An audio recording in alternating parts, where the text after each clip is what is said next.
Hello, welcome to the Roach Crossing weekly general live stream, January 27th, 2022. And boy, has the week and the month flown by ridiculously fast. I have to report today, as opposed to the last three-ish live streams where I've been very tired and groaning and stressed and or sick, etc., that I am in very good health and spirits today. I haven't been drinking as much caffeine, which is definitely contributing to the lack of stress and burnout, so that's been nice. Have been getting a lot of things done, even though I had to postpone shipping this week due to the ridiculous weather. It's going to be like 9 degrees tonight. Over the weekend, going to be close to 0 degrees Fahrenheit. It's been pretty intense. Oh, hi, Alan. Pretty intense winter weather. So that's why I've been postpone shipping yet again. So, but all the shipping containers, etc., are all made. Labels I have to make a couple days before shipping, so maybe Sunday I'll get around to doing that, or Monday. And yeah, and then by next week everything should be on track. Isopod stuff is done. I think I brought that up last week. I can't remember if I did or not. Isopod stuff is done. I'm actually on track with all of my husbandry, except for up here. Actually, I have to go through and take care of everything here, either after the stream or tomorrow. And so everything's going quite well. Things to report. Hello again. I always thought how to pronounce your Hylas, because it's like Hylas Regia, Hylas Regia. Hello, Dynamo Terror. I guess I'll just call you. I'll keep avoiding asking how to say the second part and just call you Hylas. So it's been. Hello, Joshua. Good to see you here. It's been a good week, especially this week. Will and Jay Brook. Oh, we got so many people. This is wonderful. Right off the bat, too, makes me wonder how many people are going to show up later. And it looks like, excuse me, it's very dry in here. And it seems like the stream quality is pretty good, too. Because there were a couple times in some of the original streams where it would give me a notification that there was lag or something. So updates across the board. Found some. Maybe I brought the. It's difficult for me to remember what I brought up last week and what I haven't. I found some Stulpniclora culonia. It's based on an old scientific. Oh, okay, I see. Based on an old scientific name for a tree frog. So that anglicizes Hylas regilla. So. Anyways, I found some egg clusters from my Stulpniclora culonia, which are the giant katydids. I can't remember the common name, because they call them like Caribbean giant katydid, because they're mostly found in Florida. So Florida giant katydid wouldn't be such a bad common name, but they're also found in other parts of the Caribbean. But it's centered around Florida. So. Found egg clusters from those, so there's about maybe 80 babies from those on the way, and that's all from one female. So I was very happy about that. I have 3 females, and I believe from my past experience, females seem to lay like one set of eggs and then die shortly after. I think the 2 clusters I found were from the same female. But they all seem to be in good health. I mean, they're getting quite ragged, and their forage is not the best at this time of year, because I have to rely on frozen stuff or things that I dig up from under the snow, like the brambles and honeysuckle and whatnot. They don't really like to eat lettuce. So, I haven't actually tried romaine lettuce in a long time. They may eat it, but might not be too enthusiastic about it. They'll eat some evergreen stuff like Euonymus japonica, but I don't have any of that growing here anymore. I ripped it out when I put in a wildflower bed along the side of the house. Probably should have left it, but oh well. So, some other missed things. Talk about some beetles. Pachnota isculca are doing better than I hoped they would be doing. So I think I found about 30 larvae, 5 adults, about a dozen pupal cells, and I've decided to move them into a smaller enclosure to try and force them into closer contact with each other. And usually, a lot of things do better when they have enough resources and just enough room, and not just like a vast expanse like they've had in the 10-gallon that they were in. So I'm happy about that. Unhappy I had to move my Euphoria sepulchralis to a smaller enclosure. They were not doing well in the bumped up size enclosure. I think I jumped the gun in moving them to a larger one, so I had to backpedal them into a smaller container. I really hate doing that. I like getting that momentum going and moving things into their final enclosures. So that was not fun to have to do and a little discouraging, but they're a pretty easy species, so they should rebound. Got some Darkling beetle identifications. So I don't know if TJ's here yet, but TJ had put me in contact with Andrew Johnston, who is a Eleotes expert, which is a wonderful resource to have, considering how many there are and how cool they are, etc. And so I had 2 that were in need of identificating, because the colonies are quite productive, and I'd like to make them available soon because they're cycling through in captivity very easily without heat or hot cycling or cold cycling. So one of them, which have a bit of a red tint on their back, is Eleotes anthracina, and that was one we found in Animas, New Mexico. And there's not really any information about Eleotes anthracina anywhere. I think there's a couple of images on Bug Guide, which he has commented on.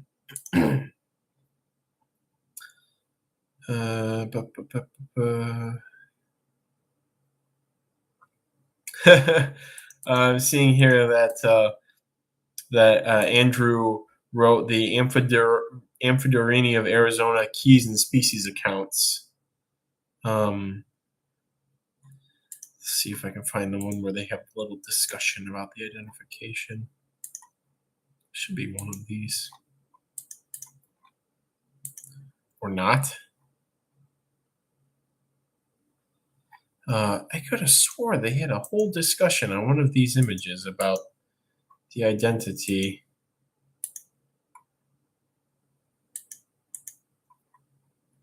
I had to find it. This is going to annoy me. There's all those pictures. Was it here? Nope. Was it here? Nope.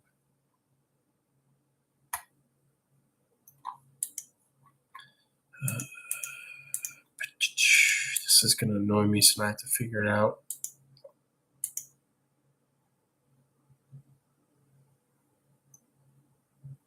Oh, Eleotes dissimilis was the one that he was talking about. Seems that Andrew's comments have not been removed or something here. But anyway, so this Eleotes anthracina is the one species he confirmed from Animas, and it's a medium-sized species, a little bit bigger than blue death fading beetles. The pleasant sort of oxblood mahogany band. It's way too wide to be a stripe. Band of red down the elytra. So it's quite a cool little Darkling beetle. Not sure why. I need to eat something. I actually haven't eaten much today. I had a hot and sweaty Little Caesars with Will earlier.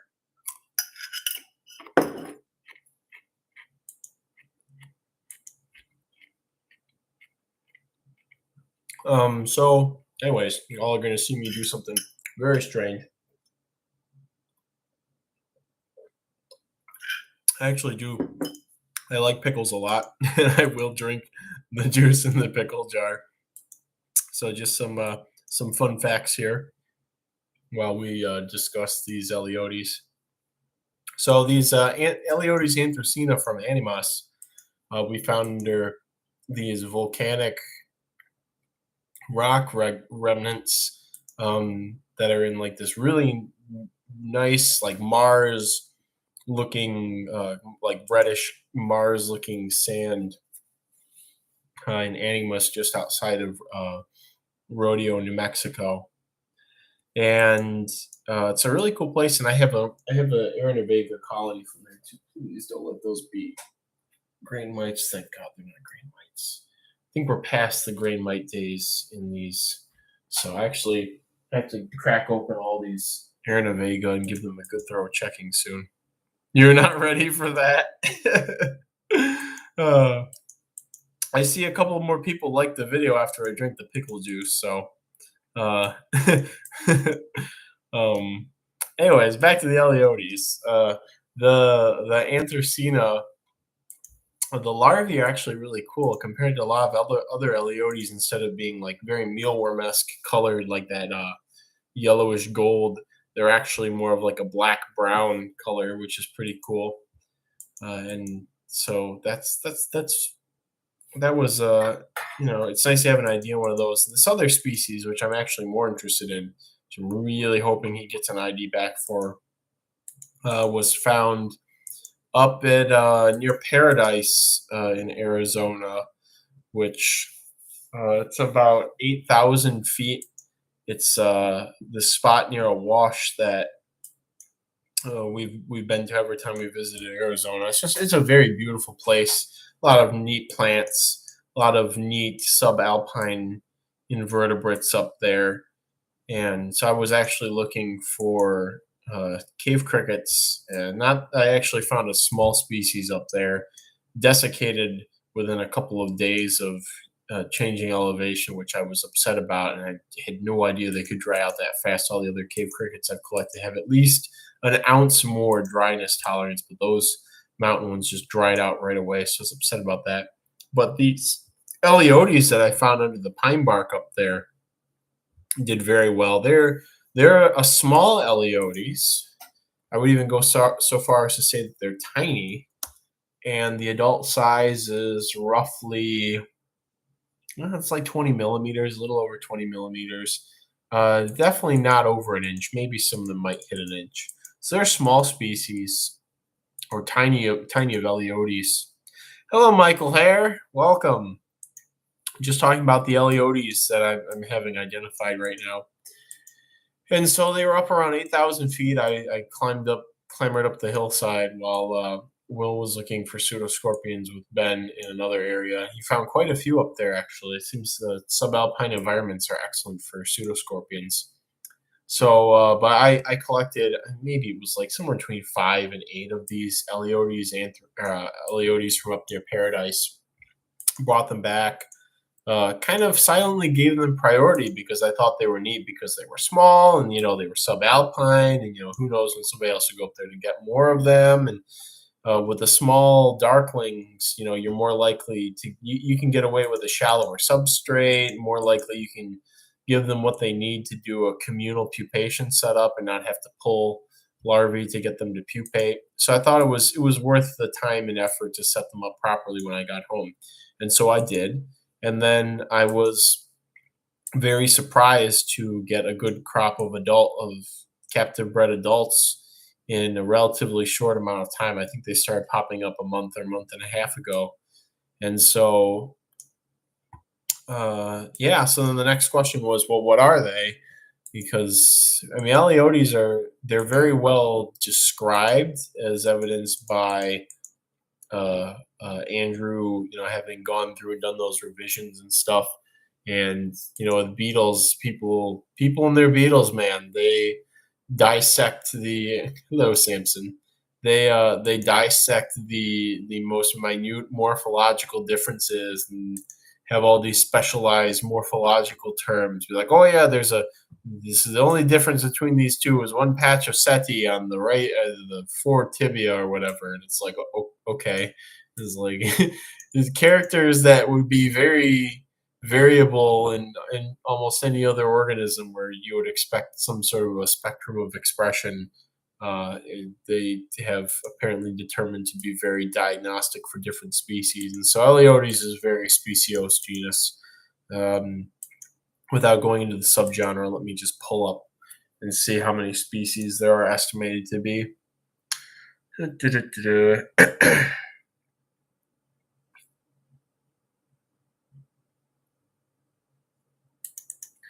So there's a list that world's largest tenebriona genus with approximately 210 described species, with about 130 of them in the United States and some of them with multiple subspecies. So there's a lot of options here.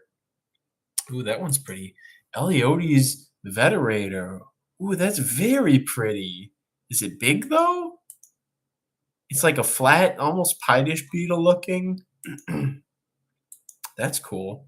See, that's the other thing is you never really know what you're going to find with Eleodes because so many species they overlap and habitat preferences and all this stuff. So I figured that those subalpine ones would be something nifty. Hello, Satchel. Just going over the Eleodes collected from. You probably remember from the Arizona trips that wash up in the Chiricahuas. It's way up in the mountains. I found some Eleodes there and got them to culture very successfully. Why these haven't been cultured in hobby is beyond me. Which species, Alan? The ones that I was looking at a second ago, whatever the Eleodes veterator. Yeah, it's a really cool looking species if you're talking about that. But anyways, so these Chiricahua ones, currently Andrew is going back and forth on some possible identifications, and I was holding down this poor Eleodes and trying to look at the tarsi to see if they had yellow fringes or whatever. So he doesn't seem to have a definitive answer on what these Chiricahua ones are. So Lacanum caniculatum. Let's see. Madagascar beetle.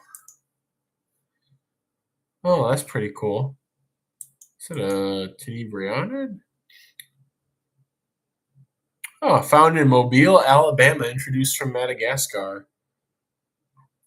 Just looking at the records on this entomology department of University of Florida. Sandy habitats. What's the life history of these though? Pitfall traps, common in sandy areas, under boards, near rivers and shores, dry loose sand, never on the tidal zone of the beach, disturbed or waste areas such as edges of heavily used paths and mowed areas.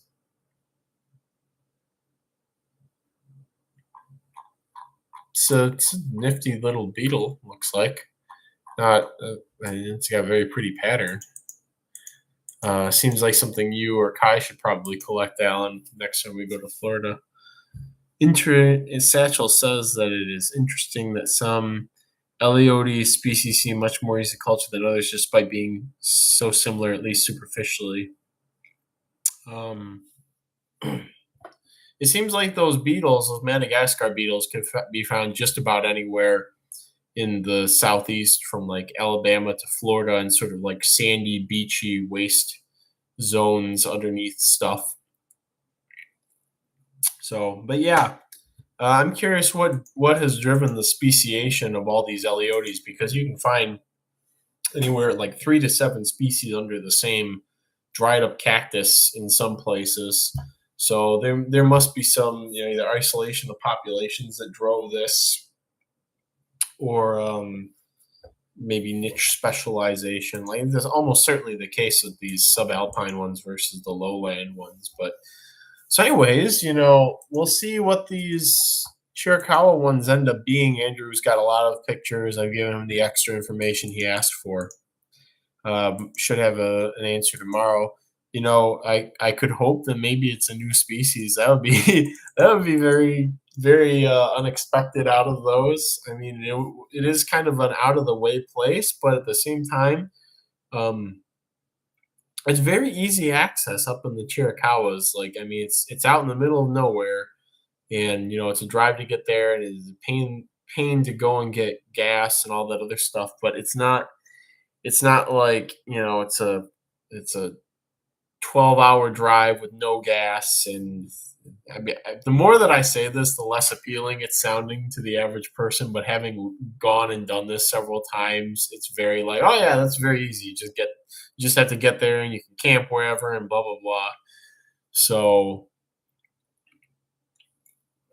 I'm gonna hope for an ID to species, or I'm gonna, either way, I guess it's a win-win. I either get an identified stock, and then I can be very happy about that, or I end up with a new species of Darkling beetle, and that's pretty good. I like that. So other things going on. Found out my Zootermopsis colony. I think it's whatever the common one is. I haven't looked at the soldiers to determine. It's probably, I think it's Angusticalis is the main one. There's Nevadensis, Angusticalis, and then there's Laticeps. I've looked for Laticeps a couple of times and haven't had any luck. That's the Arizona dampwood ones. Wondering if we were just in too xeric of habitats, because we don't usually go near permanent bodies of water when we're in Arizona. So they need things pretty moist. So these other ones are either Angusticalis or Nevadensis. I think I have to have a soldier to tell. But again, I feel like they're probably Angusticalis. So I received a small group of those last year around this time and set them up as I was told by the voices in my head to set up Zootermopsis Angusticalis. And they got a little dry over the summer, but they were fine. They retreated into like the piece of wood that they arrived in. And then I broke open a little bit of the wood. They're in a larger enclosure with a bunch of surrounding wood. I'm hoping they will move out of the main piece. But I broke open the main piece and found a couple of, they seemed anywhere from second to fourth instar nymphs. So they're reproducing, they're reproductives. And I was very happy about that. This would be the second termite I've had very good success with, the first being Reticulatermes. It's a weird species. It's a species that is supposedly currently still emerging out of the Reticulatermes species complex. Not Flavipes, not Hesperus, not blah blah blah.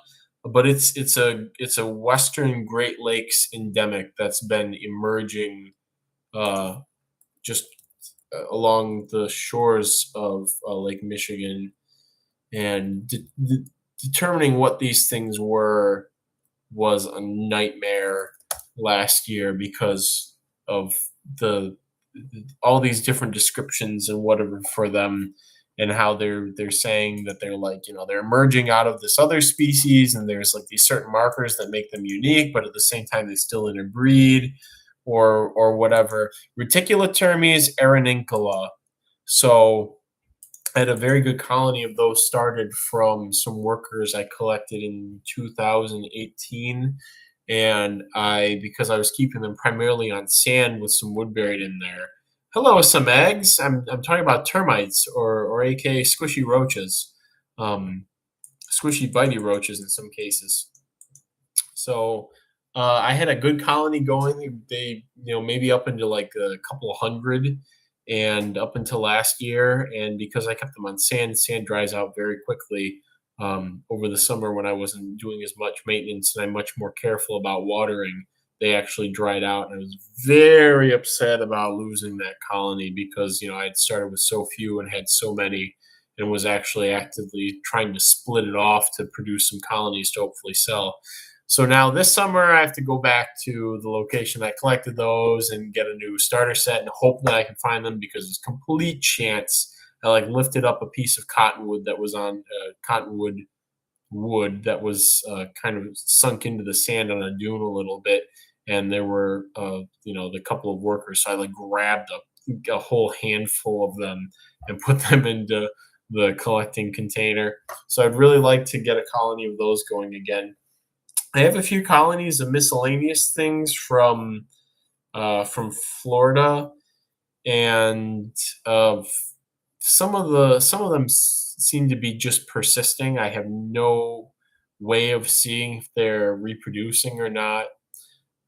They kick frass out of their like logs and stuff, and I'm just gonna have to sit on my hands because honestly, I thought they were dead for the last couple of months, and then I had Will go through to like um, decompile and sterilize the containers. Like, oh, there's termites in here. I was like, okay. So I would like to collect some flavipes again, or just a couple of the common ones, and more of the subterranean ones from Florida. We found plenty of them in Arizona, but I know they're roaches, but my eyes kind of glaze over them a little bit because it's always like, well, they might not form reproductives, and I did this at the beginning of the trip, and they're kind of a pain to keep alive until you get them into the permanent enclosures and all this other stuff. So, it's kind of low priority for me. So, but not those Aaronuncle. I know how to raise them, so now I just need to go back and find some workers by complete chance at the place I collected the originals from. So, other things.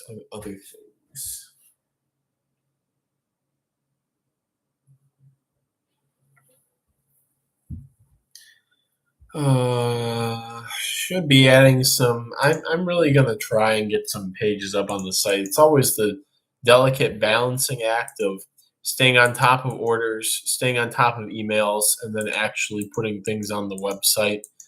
And so I need to do the big roach dump.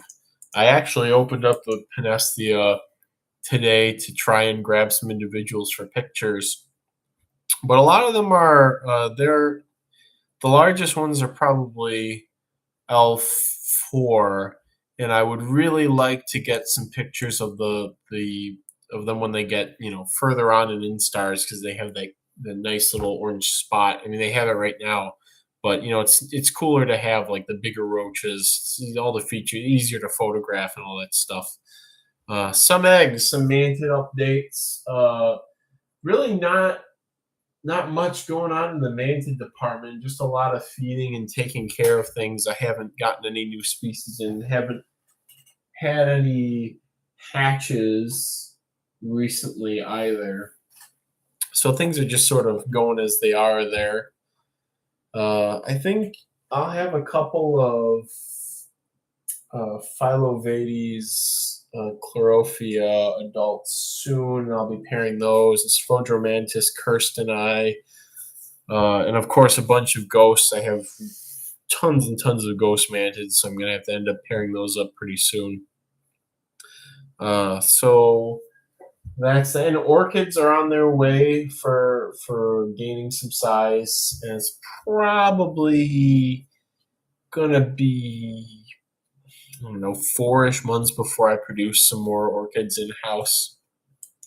So, other things that are going on: Eliotes, Pachnota. What else have Will and I been doing? Got a bunch of excuse me, bunch of millipede projects that I set up over the last couple of weeks.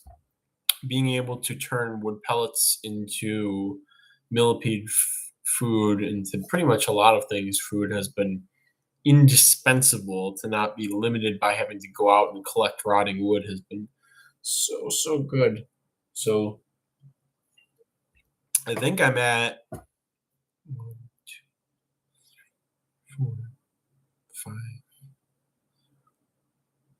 5 ivory localities now. And I kind of told myself that, oh, don't go collecting ivory localities. You're gonna go crazy because there's so many and they range so far north.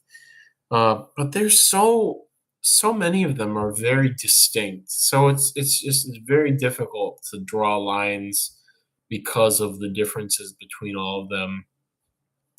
And so I feel like I may end up with 10 colonies of ivory localities eventually. Really, really, really like to get some from their more northernmost habitats, so like Georgia and even the South Carolina ones would be nice to have. So maybe one day, probably not all that common at the extremes of their range up there. So other things.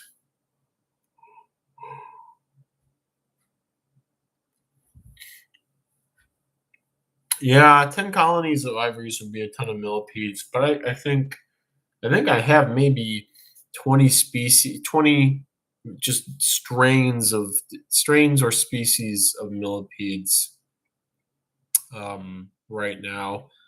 So actually going to be making an entire rack for them to fit everything onto it. Yeah, and there's a couple that I have communally housed with other millipedes, so that makes it easier. Yeah, go ahead, ask any question you want, Dynamo Terror. I don't know I'm not going to shorten that. So, um, I want to get some Narcissus annularis this spring too. I know a spot. I used to have a small colony and they burnt out, so I want to go and do that. Get some annularis again.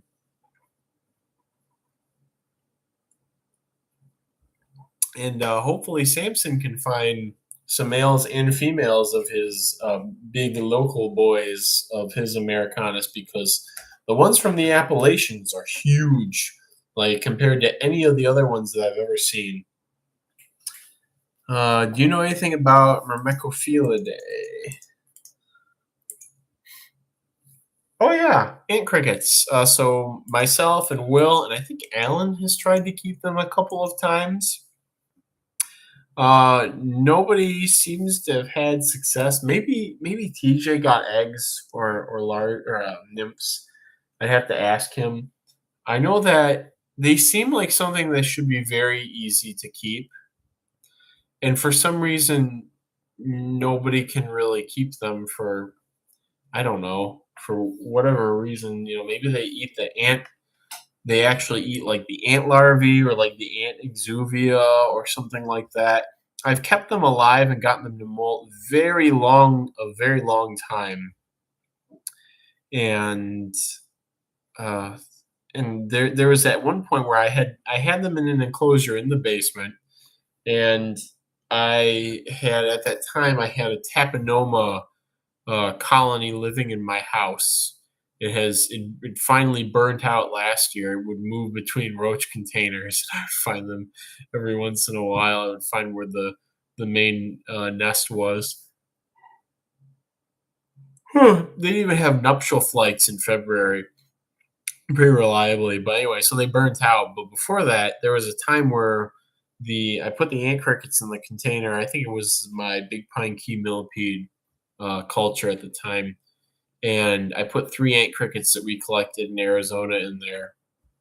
And maybe uh, maybe a couple months later, they were still alive in there. Right, they were very hard to find. They were in a 10-gallon tank, so it was very hard to find all of them at once. But the tapenoma began foraging up in my vivariums in my living room, and I found an ant cricket up there, and I was like, "What?" Like I thought maybe they had bred or something. So, or maybe it followed their foraging trail somehow.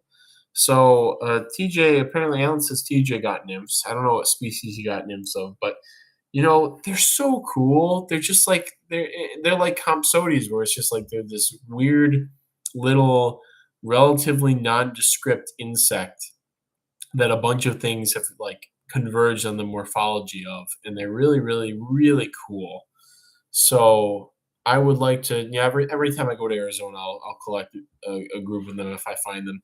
We found a group of maybe like 7 to 10, and it's always good to try and get as many as you can of something when you're trying to culture it. Under a rock at Deer Canyon when we went there at night, this last Arizona trip.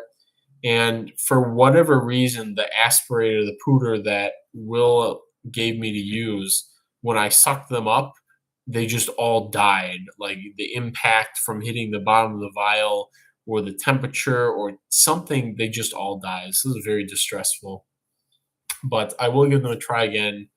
I wouldn't be surprised to find out that maybe they're partially predatory or there's always some quirk with stuff like that. Like with Comsodes, it's apparently just nothing. Like they just do the best when they're in ant nests, and there's not really Comsodes schwartzi, and there's like not really anything else to that. They're so tiny and sort of pathetic that they just do the best in with the ants because they have all those adaptations to sort of mooch off of them and just sort of hang out with them. So, but I don't know about here's TJ Invertebrate Dude. That's TJ. Could perhaps give some extra information about his experience breeding ant crickets. Uh, Dynamo Terra says, over the past few years, I've been finding absolutely tiny orange and red pseudoscorpions underneath pine tree bark. I have 2 at the moment, kept in a small plastic jar with soil and pine bark. Any advice? I have no idea what species they could be. Will, who is, I don't think he's in the chat right now, but Will would have far better of an idea on what species or family they belong to.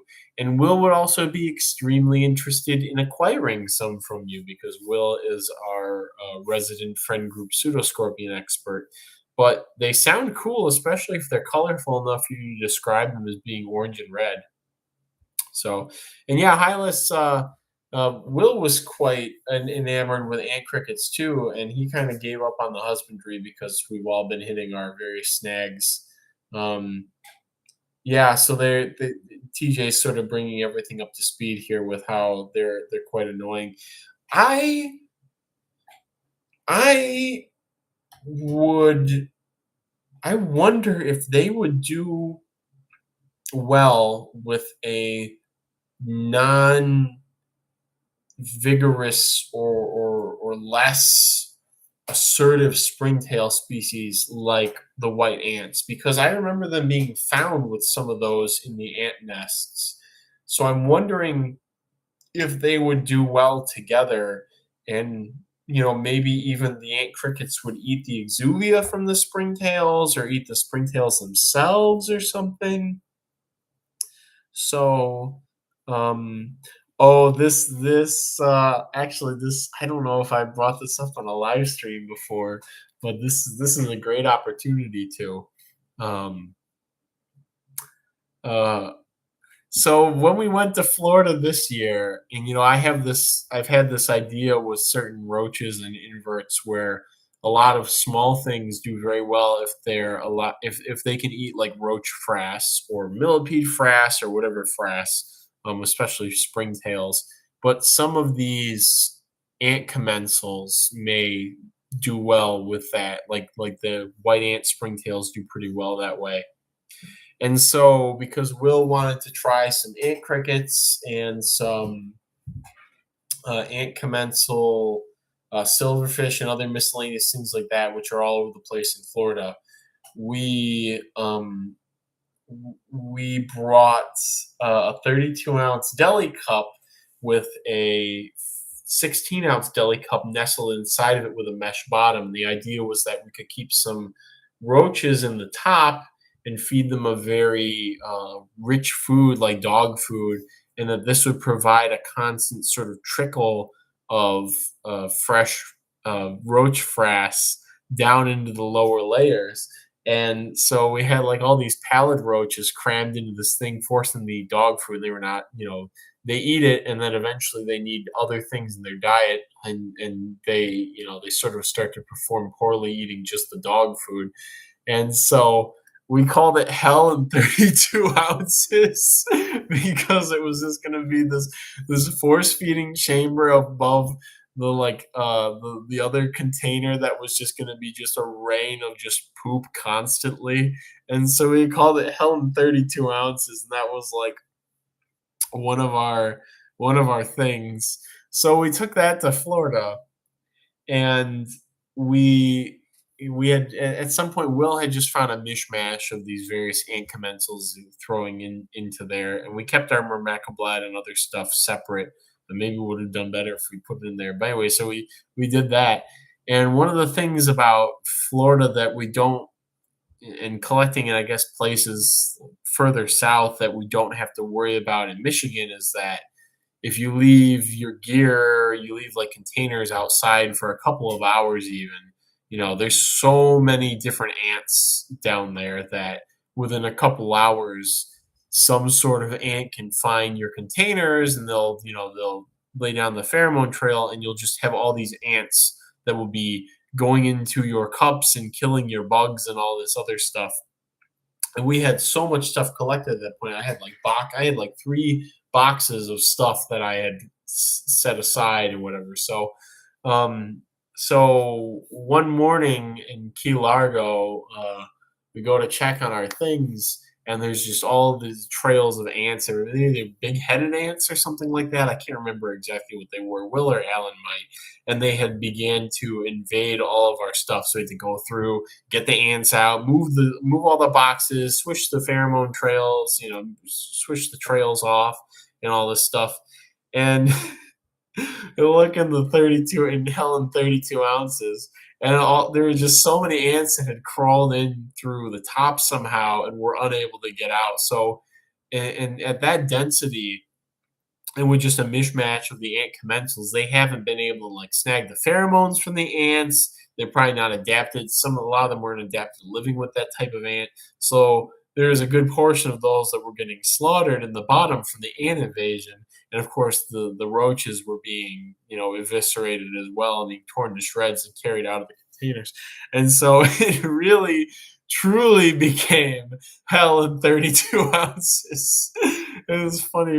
I think we even wrote on the side Hell in 32 ounces. So um, I don't think that any of the ant commensals survived in that setup back simply because of the ant invasion. I want to look up and see if it was the big-headed ants. Oh boy. Um, Alan probably knows what species it is. It may very well have been the big-headed ants, but it was just something, and is surprisingly one of the things that was the most okay with the ant invasion. I think I lost maybe a couple of Suriname roaches to it. We responded pretty quickly, and they were pretty focused on Hell in 32 ounces. But surprisingly, um, the Brahminy blind snakes that we had collected seemed completely unaffected and unscathed by the ants invading their containers, as if their morphology was just so refined to put up with just all kinds of ants. They just were immune. I think that their skin is probably too smooth to be gripped, and they have no like other notable features. Their eye spots are so small, and they're just very adapted to living as a generalist with all kinds of different ants. So they really didn't care that they were being swarmed by these ants. They were just so perfectly adapted to dealing with so many different kinds. It didn't matter to them. So that was pretty interesting. So yeah, that's Hell in 32 ounces. I suspect that it may be easier to work with southern species of ant crickets. That may just be my brain being stupid, thinking that a lot of northern stuff is more inclined to diapause, even though it seems like it's really a big mixed bag and very situational there. So I would love to try them. As I said again, it's really a matter for me. If I could get a group of about a dozen, would be wonderful. And I'd probably try a modified Hell in 32 ounces, or I don't know, depending on the species, maybe I'd give them something a little bit more involved. But yeah, maybe work some white ants in there's white ant springtails as well. That cup over there actually is a colony of white ant springtails. They stick around. They even with suboptimal care, they stick around a bit. But it's really only if they're quite warm that they really get their numbers up and going. So the other option is to collect them and keep them with an ant colony, which is easier said than done. And if I were to do that, I would probably try to find a wild Tapinoma colony in the spring and then force it to live an agonizing life in a critter keeper and hope they never found a way out. And ant keeping is just something else. I don't know if I can deal with that sort of stress. Termites are very easy, but I can't deal with the stress of ants, you know. Will did find living in one of my millipede containers. I just had him move a bunch of Tylobolus unsigrus from Cottonwood, California, out of the culture because they had exhausted their wood substrate, and I wanted to set them up in a new container. So I had him move them, and sometimes my bark sterilizing procedure is not ideal. And I think it was Dracula ants, maybe some sort of Dracula ant. I am not. I am not an ant person. But there's some sort of ant that had been persisting in there, perhaps even breeding in there because there were a bunch of winged individuals, and I hadn't added anything to that enclosure in maybe a year and a half or 2 years in terms of organic material other than dog food and apples. So there's a colony of one of these very slim ants in there, and there were some elates that popped up. So Will grabbed all those and took them back to his Will's bug room at his apartment. So I don't know if they were Dracula. That's what Will was calling them. Will definitely knows more about ants than I do, but yeah, collaborate with an ant enthusiast. Maybe get Ants Canada on the case.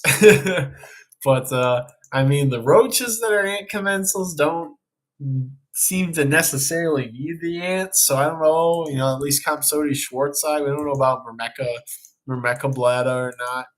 Boy, we gotta figure out how to keep Myrmeca blada because we all keep screwing up with them. But at least Compsodi Schwartzii is doing well for everybody who's keeping them. Corsonura doing very well. You might be able to see one of the Chloricala adults flying around in there. Corsonura Parashai is still doing very well. I just sent Will home with a colony of those. He's going to try them out as pseudoscorpion feeders. We're actually trying them out to save our CF Tyrannochelifer from Arcadia, because my first experience with the possible Tyrannochelifer was some that Alan gave me on our first Florida trip in 2015, where he just I think Alan, you didn't want to take them home and deal with them, so you gave me the Ziploc bag with them, or it was the bag that had the Latiblatella in it. So I ended up just dumping the contents of this bag that had the Latiblatella renai and the possible Tyrannochelifer into the same container. And Latiblatella did very well. And I was like, yay, I got them to breed. And then eventually they crashed. I was like, what's going on? And when I checked in there were just dozens of these Tyrannochelifer that were really fat. So it was very obvious they were preying on the Latiblatella, which makes sense because they both share the same habitat in the wild. And the pseudoscorpions probably are fairly generalistic. So I did sort of a very half-hearted in terms of replicating. I didn't want to replicate the original setup because the pseudoscorpions died. So after a while, so I gave them, it's the container up there with the orange tag. I gave them a more modified, modernized version of the old enclosure that they were in. And because I'm trying to get a Latiblatella colony restarted right now, I'm not going to put them in with a Latiblatella. So I figured, Corsonura Parashai, I have so many of them now. And they behave semi-similarly, if not just slower than Latiblatella, so they might be easier for the pseudoscorpions to catch. So I put the remainder of Will's Tyrannochelifer into there, and we're just gonna see. I put four in. That's what Will had left, and if there's more than four, then we know that things were successful. Apparently, they feed winter creeper and southern magnolia to leafcutter ants at the Cincinnati Zoo. Yeah, I wouldn't mind trying working with the native leafcutter ants, and we've seen them several times in Arizona. We're never really in the right place or the right time for their nuptial flights, but that's how you find the Adaphylla fungicola, the world's smallest cockroach, is on the alates of those leaf cutters in the Southwest. Yeah, Adaphylla fungicola. And so, yeah, that would be really neat to try. And I feel like I don't know what they could really be eating. Probably the fungicola. They're living in the fungal chamber. So the question is, are they so specifically adapted that you must give them some sort of fungus? Will they be generalists without competition? Do they require the ants for anything? So, I would love to give them a try one day. It's just a matter of you probably have to find a leafcutter ant mound, and then there's several species of Adaphylla. That's interesting. And you'd probably have to sit at the entrance of the leafcutter mound, wait for the alates to emerge, and then pick every alate up and just sort of like brush off any of the little Adaphylla that are on them, and then let them back on their way. So that I'll do that. I'll do that at some point in my life. I'll try and find. I'll make it a priority to find a swarm. I mean, you gotta see the world's smallest cockroach at least once in your life when you're a roach person. And I guess largest Megaloblatus is kind of there in terms of length. I think there's one more species that they found a couple of years ago that was larger, but then there's the wrong picture or something. I don't know. So yeah, nice tangent there. Thank you for bringing those up on the ant crickets. I would absolutely love to have a colony of them one day if we can hammer out the whatever the exact things obstructing their perpetuation in captivity are. So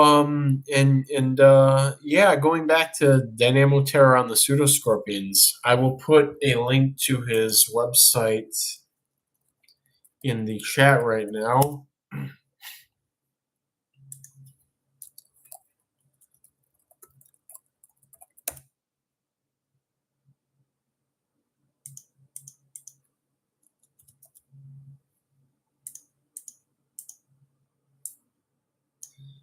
I'm going to use.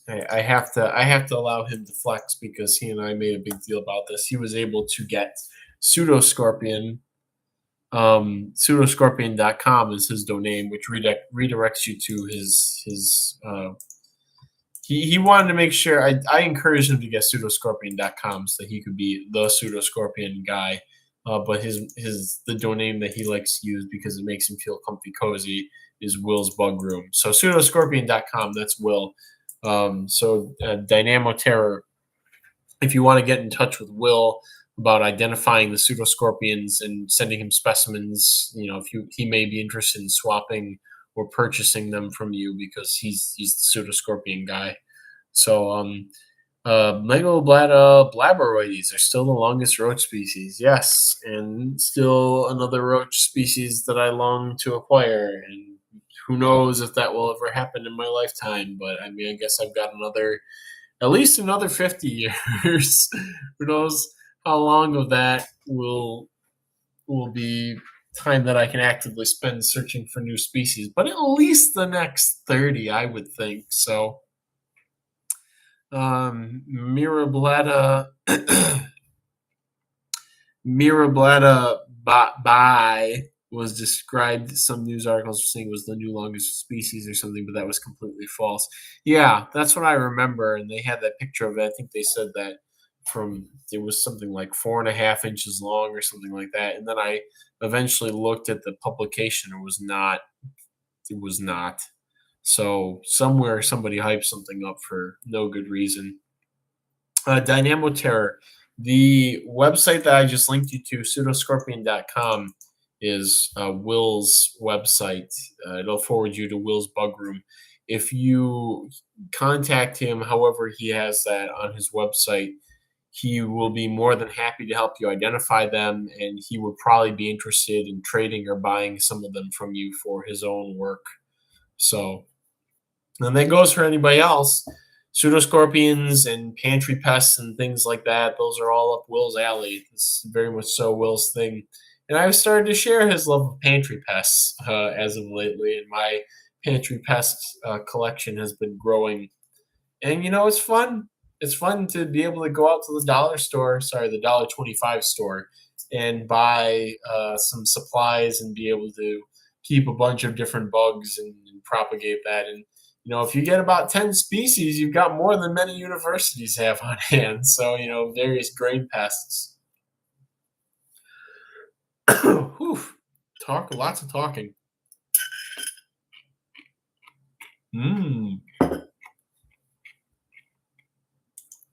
Will may be interested in silverfish, but I am quite a connoisseur of silverfish as well. I've read, I think it's Centennialus lepisma quadrilineata once, and I would really like, and I would really like to work with them again. They're actually one of the only places I've consistently found them is at my parents' house in the garage. And so I'm going to go back and pilfer my parents' wood pile in the spring and see if I can rustle up a couple. I'd really like to try them again. I have some species from Alan that he sent me a couple of weeks ago. Alan, you had given me a genus name. I was going to pester you for it again. I actually threw them in with my Panchlornivea because there's quite a bit of wood in there, and I figured they might do well. And of course, I have a good, very hardy colony of firebrats, and I found out there's another Thermobia species that might actually be what we saw when we went to Yuma, and I think it's native to the U.S. And so when I go back to Yuma this summer, I'm going to definitely collect those because the native Thermobia would be really cool. Mirabletta bai. TJ, do you have a link to an image of those again? Because I can't really remember. Okay, that's the Latin that Alan just posted. The Alacrotelsa spinulata is a native silverfish that Alan believes he sent me a couple of weeks ago. So we'll see. We will see if they propagate or not.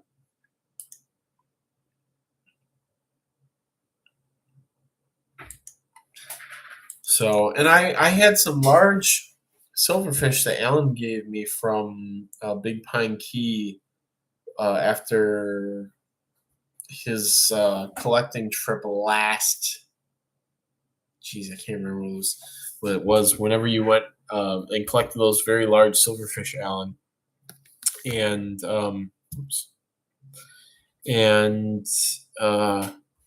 I put a very good effort into propagating those. Oh, I'm gonna look up these Mirabletta right now and see what they look like.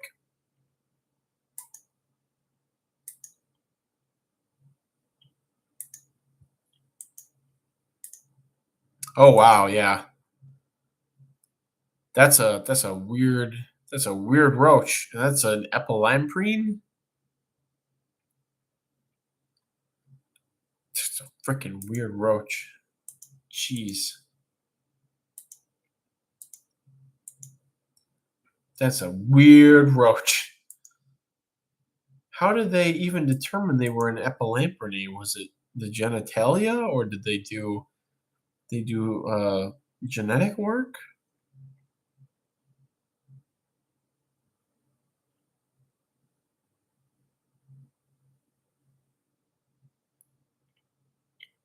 Shape of the right phalomere shows the sclerite R2 with the inner part slightly shorter than the outer part, which tentatively characterizes the subfamily Epilamprinae.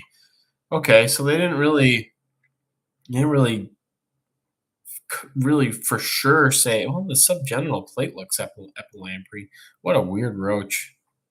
Jeez, this freaking selective pressure on those things must be crazy.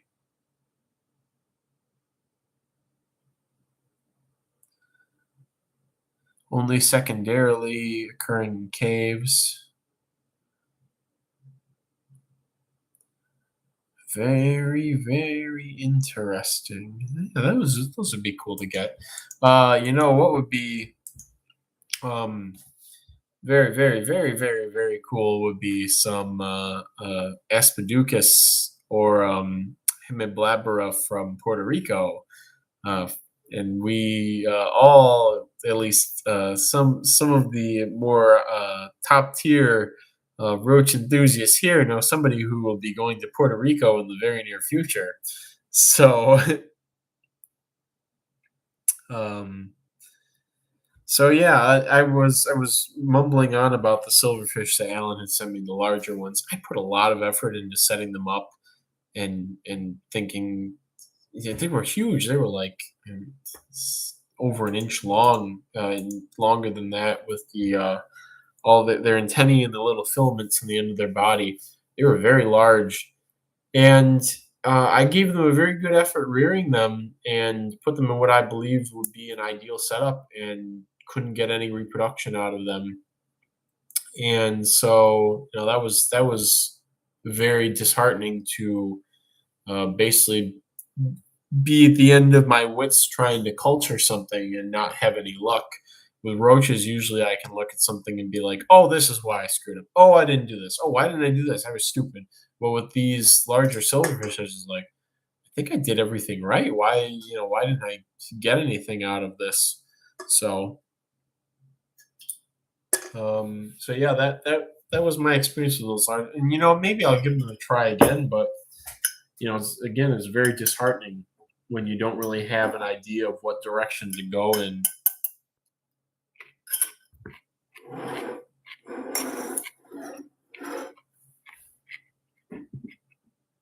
So, TJ, on the Aspiducus thing, Alan had brought up before that we're kind of not really sure if our hobby Hemiblabra tenebricosa are actually tenebricosa and all this other stuff. And having seen some pictures of Aspiducus in the wild, I'm kind of got my brain wondering if could our Hemiblabra be Aspiducus? So, even though I remember looking at Roth's guide to Hemiblabra, and I remember them lining up almost perfectly with Tenebricosa there.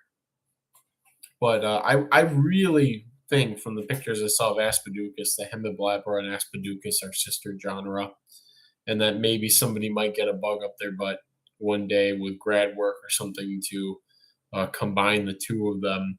But it's very, very, very similar morphology. So, but yeah, getting the Hemiblabra from wherever they are in the Keys, I think will really shake things up too, because we had assumed that and that was the other thing was um, the assumption that the Hemiblabra and the Keys are tenebricosa, but they're clearly different from the few pictures we have. They're clearly different from the tenebricosa we have. And then, of course, everybody in Europe seems to be stuck on calling them Brunneri when they're very clearly not Brunneri. I mean, just from coloration alone. But Roth's papers makes that pretty clear that they're not Brunneri. So, but anyways, if Dominic said that they look like tenebricosa, but then if only we go to extreme North Key Largo, yeah, I think that's going to be within the next couple of years, or maybe even something for this upcoming Florida trip. Yeah, more angular morphology. I would bet then that they're probably sister genera because of how similar they are, and maybe even they would be subsumed into each other at some point. But the pictures of the Hemiblabra from the Northern Keys, the few pictures that popped up on iNaturalist are very different from our hobby Tenebricosa, and I'm going to try and pull them up right now. Maybe I'll share the link in a second.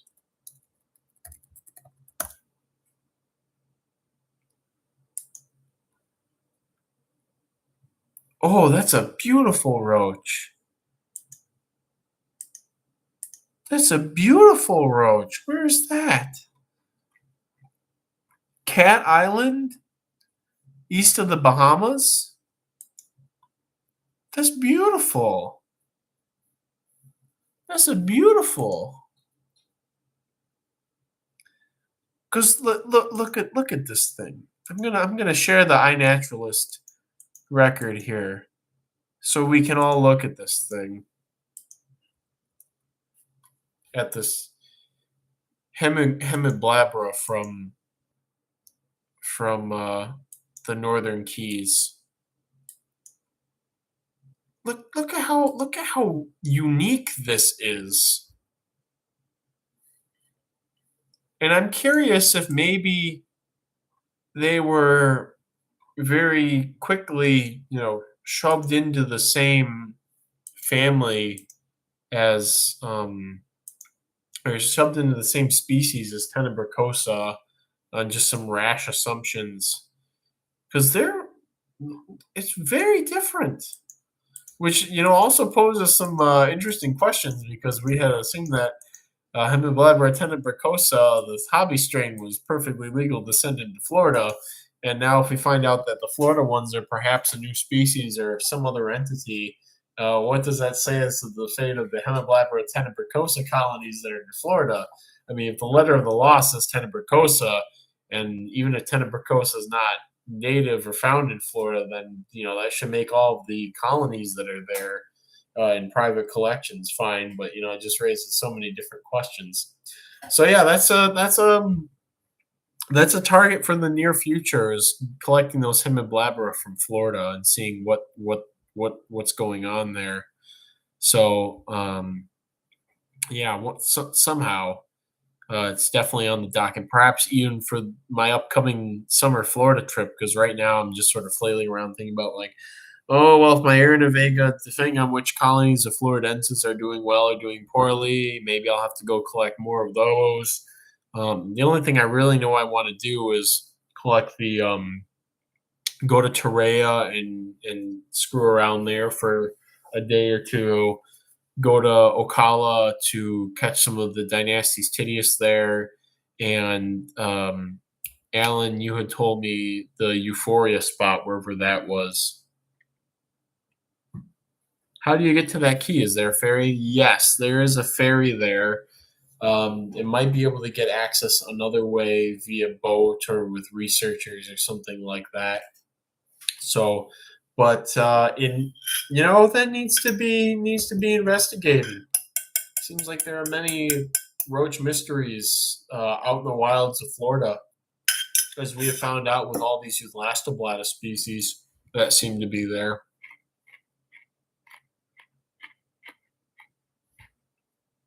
And speaking of those, I actually haven't checked on them since last week, and the species Ocala. There's so many ooths, so I'm imagining I just have to just be patient and wait for them to hatch. The species Everglades, I believe the nymph did mature into an adult male, and there's at least 4 ooths in there now. One of the early ones that she laid in the vial that I just tossed into the enclosure didn't seem to be looking so good, but of course roach ooths can be deceiving, and so it may very well just be fine. But those ones from the Everglades area are a lot more similar to Diaphana than they are to the Ocala ones, which are, as you noted, Alan, are a lot larger. So maybe different species. Maybe I'll try crossing them if I can pull some subadults, or pull a subadult female of each.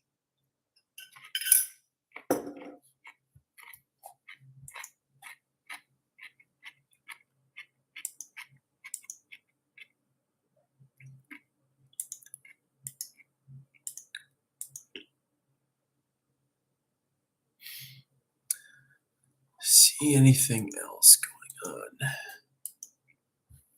So yeah, I probably brought this up on past streams, but I have decided on doing both a Florida summer trip in early June, perhaps the dead end of May. Otherwise, Kai will get moody with me. And that will be to collect, as I said, things at Torreya, maybe round off some Aranavega, and just collect some miscellaneous stuff, since that'll be the most bountiful time to go there. And then in early August, do another Arizona trip where I return to Cave Creek Canyon to get some holotype specimens for some stuff. Do some general collecting and assist Kai with finding some things for his research. And then eventually screw off to Yuma to find the large sand roaches that are there for the experience, maybe for some darklings, maybe find some Arima Blada if I can. Just, a big mixed bag of things there. And also at some point in all of this, while keeping my sanity, hopefully go on a side trip to southern Utah. There's a picture on iNaturalist in a certain national forest of a nearly solid black Aranavega adult male. And I would like to poke around and perhaps collect, see if I can find those. I like the idea, as I mentioned again, of large species with large ranges, different taxa from the extremes of their range, so things from the extreme north and south, sort of on the cutting edge of their biological stories. TJ says, speaking of ectobiates, found babies in my Aglautarix gemma enclosure and oots in my Euthlastoblatta diaphana and Coracinurus texensis setups, getting adult Margatia spigmacau now too, just males at the end. I can't remember what that genus looks like.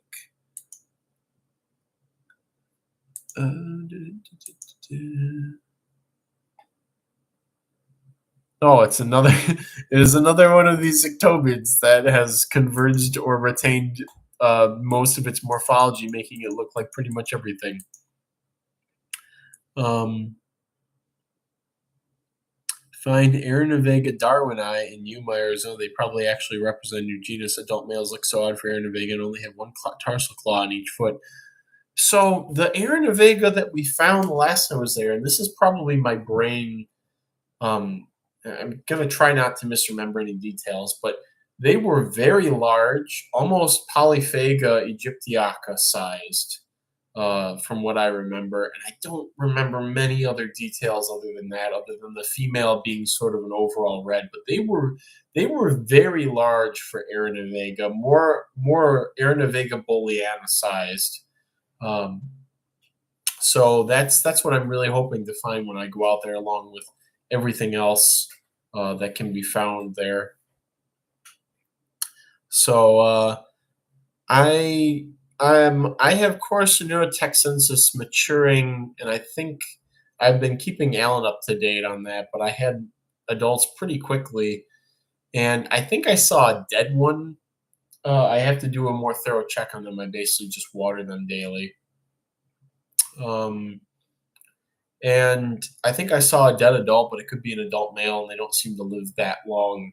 So I'm hoping I got some pairings. Alan sent me enough that I should be able to get a good number of pairings, but I haven't been able to look in, and it's the large critter keeper that's right there. And I have to do that again after the live stream or tomorrow at some point. But I think I saw one dead adult, but it could be in a male that just dropped dead after living for a couple of weeks. But other than that, they all seem to be doing well, and it would be nice to have Parashai and Texensis finally, as we all beat Alan up consistently to find us more Texensis. Alan, I hope you know that if you died or disappeared that there would be probably nobody to reliably go and collect more tech census for when we all screw up. So thank you for still living and for continually sending them to everybody who wants them. This last batch, I don't know if it's the temperature or the diet that I've been feeding them, but they've been getting very red and orange, and not in the way that suggests the what I was thinking was a serratia infection in other roaches, but it seems very natural their color. And I recall seeing some reddish and orangish ones in the wild. The handful of times I saw them on the last Florida trip. So um, Hylas says, completely off topic, but I wanted to mention there's no direct link to category blog posts on the homepage of your website. Yes, I am currently talking to somebody about doing a lot of site work. I understand that some things like that need to be done. I've been saying this in the live stream for a bit now, but kind of difficult to find somebody to do that sort of work within the circle of folks that I know. And I need some things like the search engine on the site optimized. So she should be looking at it within the next week, 2 weeks. And I mean, I can do some of that work as well too. The problem is with like the way that categories work on the website, it's kind of a pain to have to navigate through and figure out how to fit everything together in the, I can't remember what it's called. It's not a tree. It's like the branching with the parent and child stuff on the website. So but yeah, TJ, they were about the size of I don't want to let my memory get ahead of me, but I would say at minimum they were similar to Aeronavega booleana, and at maximum they were more similar to Polyphaga aegyptiaca. So they were large for Aeronavega, and certainly something that I had never encountered or thought of before. But they were very hard to find. Ben's the one who actually found them, and you have to look for the ripples in the sand because the rodent burrows there go pretty deep, and the sand at the bottom of parts of them is very compacted and whatnot. So if I were to actually have to look for the chambers that are much more easy to find in, they're still arid, but in the less just horrible, dry, baked, no vegetation parts of Arizona, that duff layer could be just a handful right in the entrance of the burrow, maybe a foot in, versus in Yuma, it's probably several feet down underneath like the creosote and whatnot that's there. So I definitely need Ben's assistance when going to Yuma, and I think he'll be accompanying me this time again.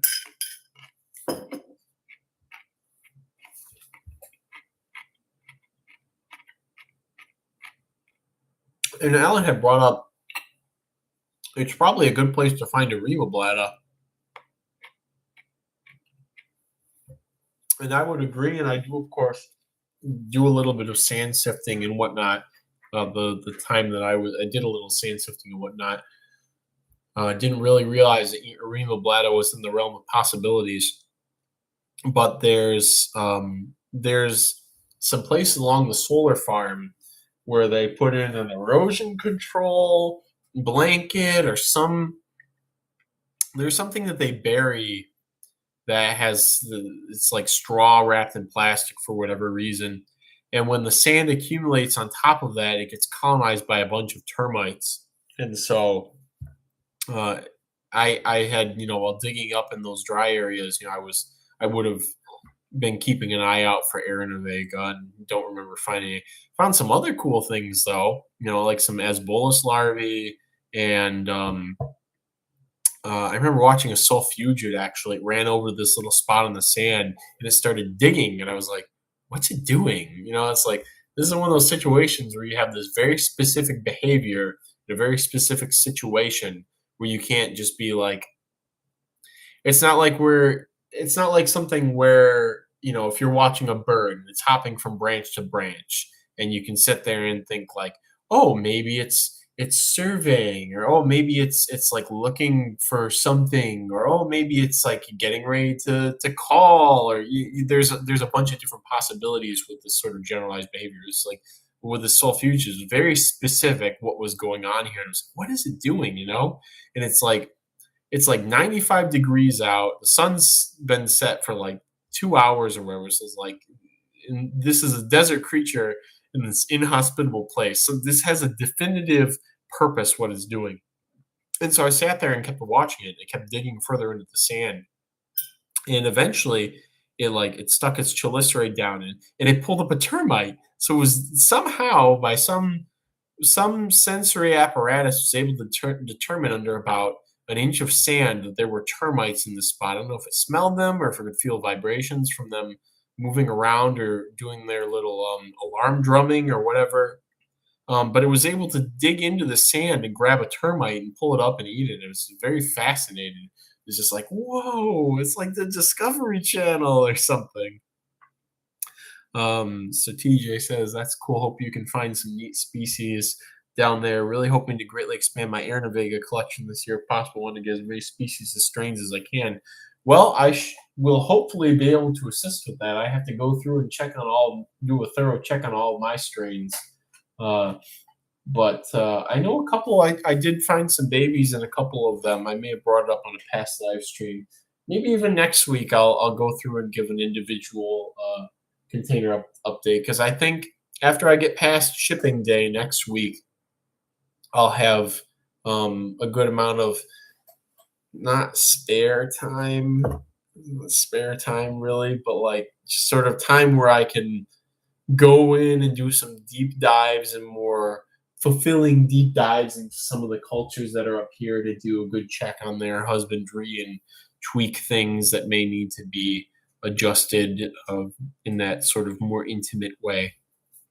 So yeah, a lot of hopes and dreams for this summer, and I'm also going to be beginning the process probably late summer, early fall, into actually moving or trying to find, sell the house and try to move to the final frontier, which will be some sort of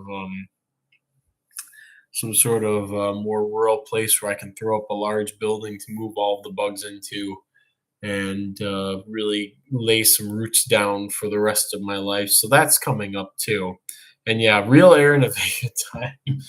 Yeah, I don't know if I'm going to be able to do trips, not this, the following summer. If I'm going to be moving in, I'm going to be wanting to tend to land, and, the bug responsibilities will be even more so than currently. And I have to see if Will's going to still be around or if he's going to get a tasty job offer somewhere else and whatnot. So a lot of ifs. So it'll be nice to sort of do this blitz this year while I have the time and energy and very much so drive to do so.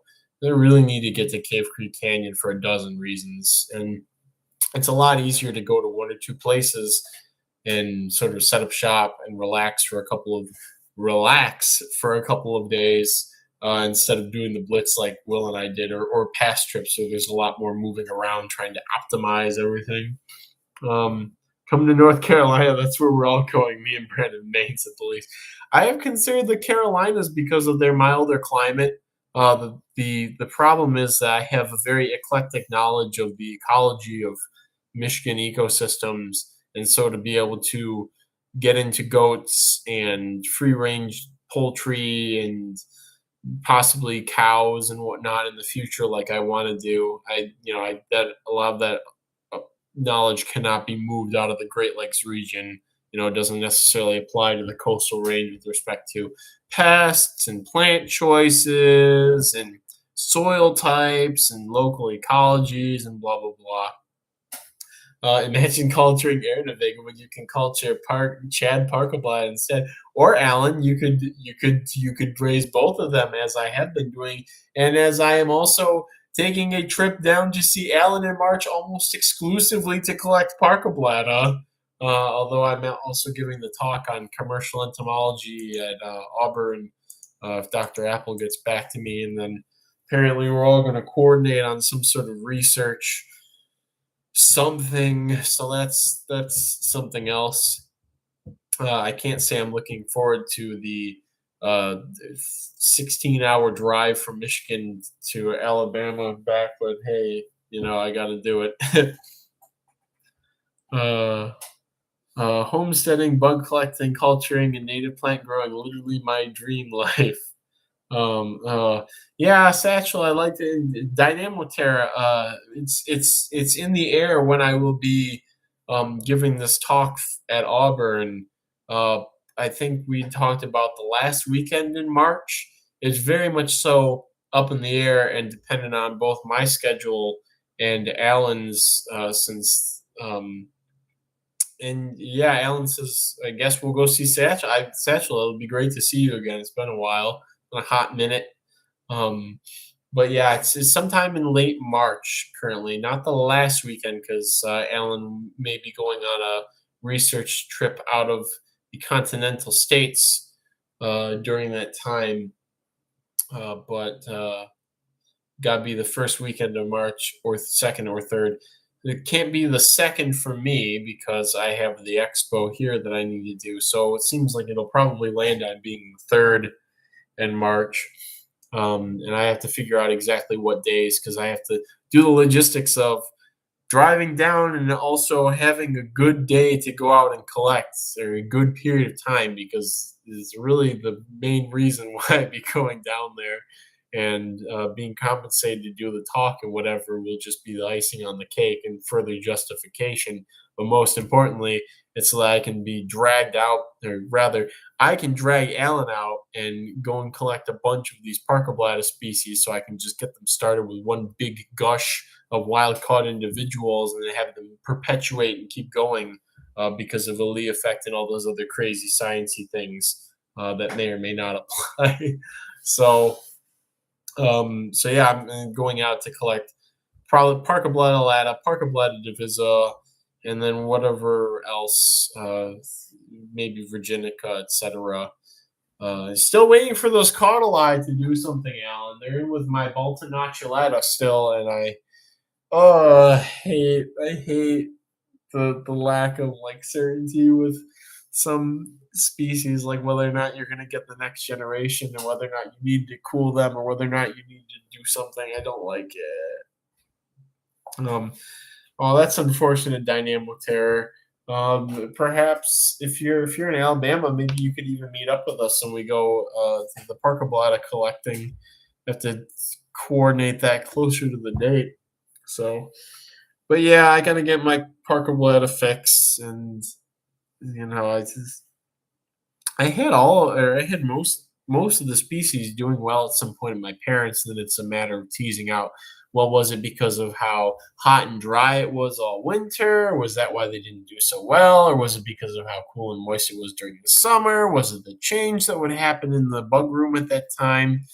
And all the Parkoblatta that I have right now are doing well without temperature manipulations and whatnot. And my zebra are on the up and up. I think I was obsessing a couple weeks ago on here about how I was down to a pair. They both matured, and now the female's pumping out babies. Although she did have, the last time I checked, she had some sort of injury or material that got stuck to the oviposition area, and I had gently removed it. But I think that may have spelled the end of her ooth producing days. But she's already produced, has to be over 10 ooths, so a couple hundred nymphs shouldn't be a problem.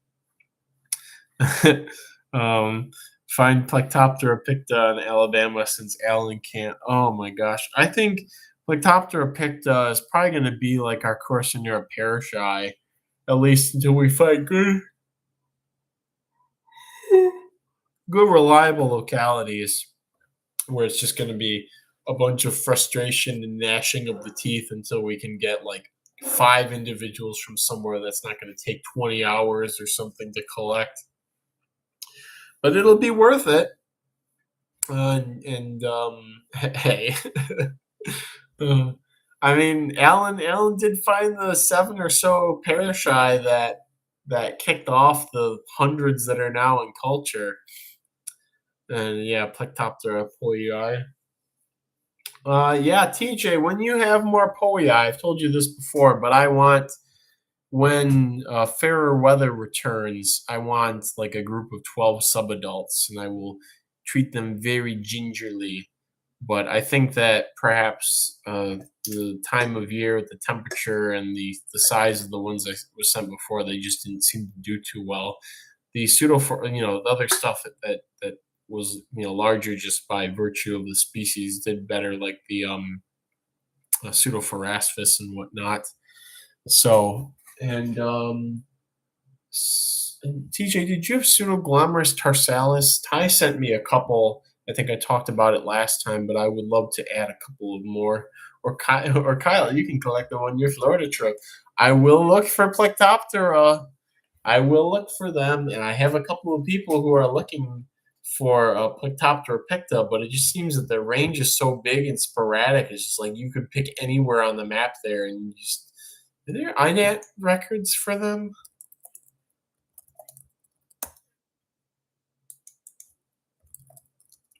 Because there's the infamous one on Bug Guide.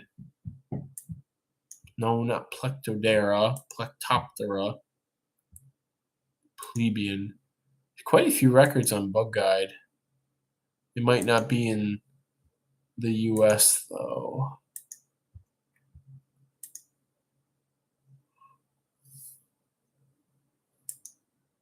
There's a record from Tennessee?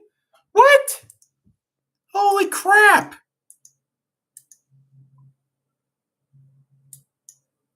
Pinson Mounds State Archaeological Park.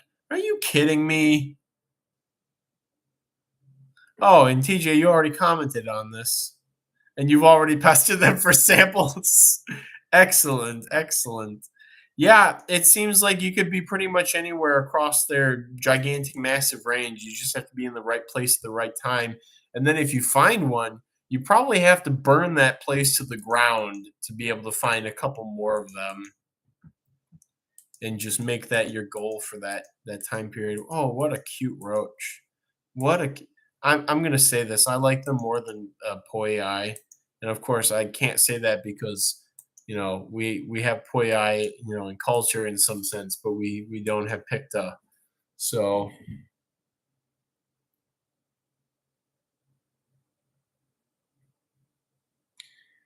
why? You know what else?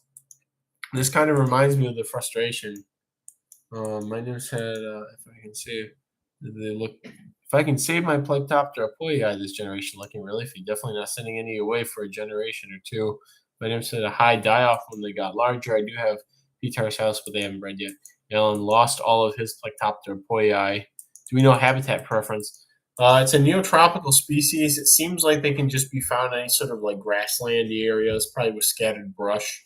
Kind of reminds me of Ectobius,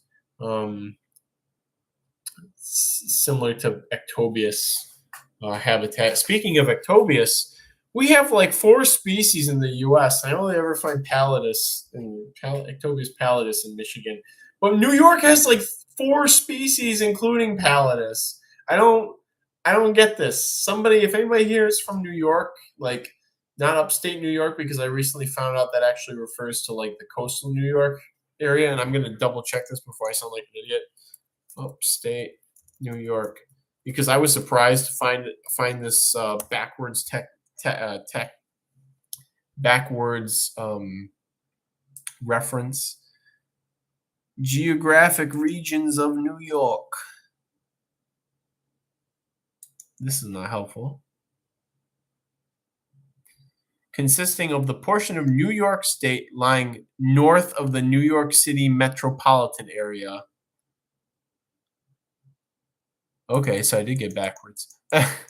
So it's everywhere except for the major cities. All right, as one would think. Anyways, if there's anybody here who lives in upstate New York, you may be able to find one of these other Ectobius species, which should probably be very locally common wherever they're found. And it seems like people don't sweep net for them. It seems like they're such a pretty and bizarre looking bug that they may perch on the ends of like foliage or on grass, and people, at least from the bug guy iNaturalist records, seems like people just sort of stumble across them. But sweep netting would probably increase your success rate exponentially. Yeah, they're probably just barely able to persist where they've been introduced, or just they just happen to hang on and disperse, and that's what makes it annoying. And I'm wondering if some of those Ectobius from New York may also behave like that, because Palladus is extremely widespread in Michigan. You can find it pretty much everywhere you go in southern Michigan. So I'm wondering if the Ectobius that are in the other Ectobius in New York are like that, but very localized. I would like to get my hands on those other Ectobius. So if anybody here knows people in upstate New York, that could be handy in getting us a couple, bumping up our Ectobius numbers. Although they're already kind of a pain to raise, I like to try the other species at some point. So speaking of Ectobius, I can see if I've got adults actually. Might as well.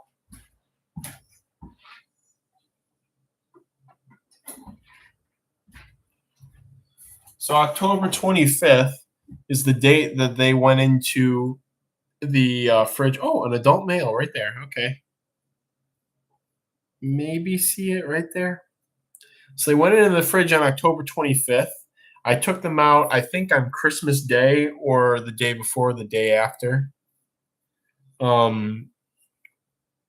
So they were cooled to like low 60s, high 50s for about 2 months. And that is enough to break the diapause for the pre-subadults and subadults, apparently. So I don't see many more in here. I know there's at least a dozen. So, and I have to check on these again at the end of the stream and do my maintenance on them at the end of the stream.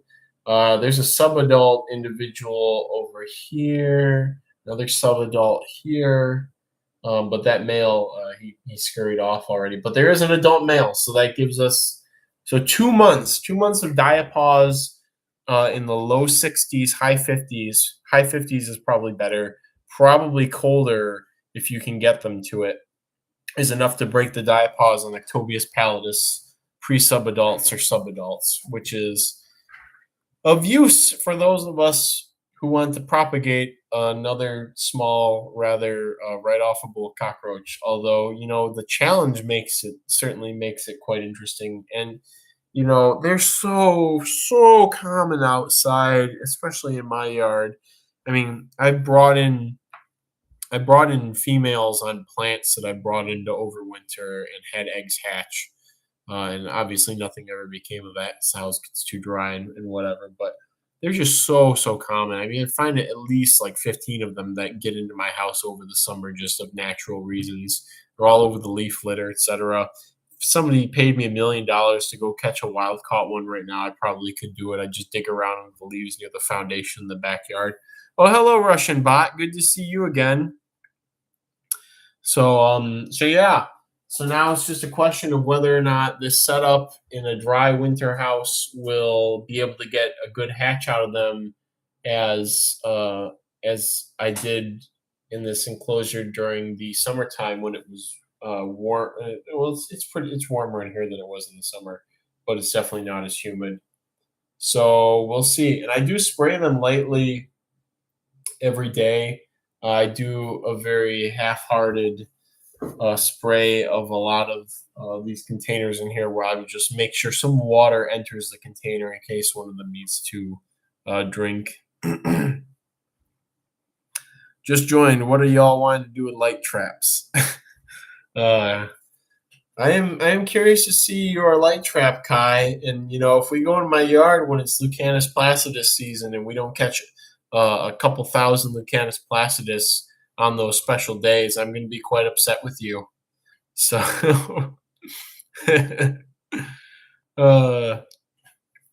so we're getting up to about 2 hours now. So I think I'm going to call the stream very soon. So, but before I do that, if anybody has anything to say or any questions or blah blah blah, feel free to ask it now. I'll hang around for another minute or so. I'll go get another one of these sparkling waters.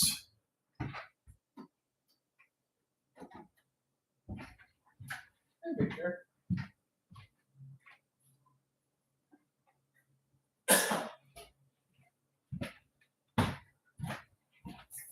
So yeah, any last minute questions or comments, etc. It's been a very pleasant stream, everybody. I think our viewership on this stream and definitely our number of likes has been higher than the average as one person leaves. So that's great. I'm still hoping one of these days I'll make a stream or something will happen that will bump the viewership up into like 20, 30 people. I should do another giveaway. Probably do another giveaway. I've got a couple of plans for streams. I'd like to get Kim Wisman on this stream at some point because Kim has influenced all of us bug folks' lives in one way or another. He's a battle-hardened veteran of both entomology and herpetoculture, and I think doing a stream with him would be a lot of fun. Asking about his experiences with raising different herps and with the invertebrates that he's collected, both to culture, which he does less invertebrate culture than he does herpetoculture, but he has a very large dead stock collection. So yeah, I like to do that. I'm thinking of being a pup panderer and perhaps doing a stream with Victor and sort of discussing my experiences raising a Gomper and sort of giving a more formal introduction to what Gompers are and how that's been going and what I've learned, etc. I think that could be quite fun. A good idea to mix things up every once in a while. So, and also with it's never too early to think about this. With the spring and good weather returning, I will be looking, and also backing up just a touch, doing a bug room tour or doing a more interactive live stream with some enclosures. I might do a live stream where I go through and make an isopod enclosure or something like that. So I got to figure out if I will be able to stream from here efficiently. So, and going back to the fair weather and whatnot, during the summer, I would like to, I think, maybe change things up and instead of live streaming from in here in the bug room, actually go out in the front yard and do a live stream from the plantings. And I think at peak bug season in July, August, and September, that could be very exciting because we'll have stuff just coming in on the stream that we can talk about and things that I can catch and whatnot, and that I'm sure Kai will beg me for specimens of, etc. So yeah. So with that being said, I think I'll wrap the stream up now. Thanks everybody for coming. It's nice to be able to have a truly laid back stream, one where I'm not complaining about being tired or overworked or something like that. Like, Kyle, let me do a light trap on stream. Yeah, maybe we'll do a late stream one day in May when the Placidus come out and see what comes in. That could be lots of fun. That again will just be at the mercy of the weather and whatnot. So it might be more of an impromptu stream, but maybe the planets will align. So with that being said, everybody, thanks for joining me. I'll see everybody again next week, and may your cultures be ever bountiful.